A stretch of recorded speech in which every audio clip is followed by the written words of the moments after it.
5 August July বিপ্লবের বর্ষপূর্তিতে প্রবাসী ওলামা সংগঠন কওমি সলিডারিটি অ্যালায়েন্সের উদ্যোগে গত বুধবার পূর্ব লন্ডনের একটি হলে এক আলোচনা সভা ও স্মরণ সভা অনুষ্ঠিত হয়েছে।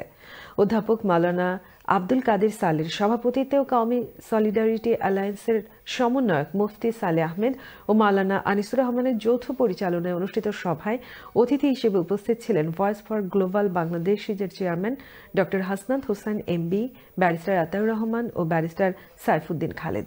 আরও বক্তব্য রাখেন মাওলানা শওকত আলী, মাওলানা ফয়েজ আহমেদ, আলহাজ মাওলানা আতাউর রহমান, মাওলানা মামনুন মহিউদ্দিন ও মাওলানা সৈয়দ তামিম আহমেদ সহ আরও অনেকে। কমিউনিটির সুধীজনদের উপস্থিতিতে গান ও আড্ডায় ইস্ট হ্যান্ড চ্যারিটির উদ্যোগে প্রথমবারের মতো অনুষ্ঠিত হয়েছে উইমেন্স সোশ্যাল সেশন। গত বুধবার লন্ডন বাংলা প্রেস ক্লাব হলে শুধুমাত্র নারীদের জন্য এই আয়োজন করা হয়।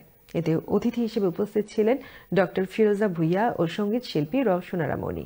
উইমেন্স সোশ্যাল সেশনের কোঅর্ডিনেটর ফাহিমা নেপার সার্বিক তত্ত্বাবধানে আয়োজিত অনুষ্ঠানে উপস্থাপনা করেন অভিনয় শিল্পী রোকসানা হাসি সোনিয়া ও কমিউনিটি অ্যাক্টিভিস্ট শারমিন চৌধুরী।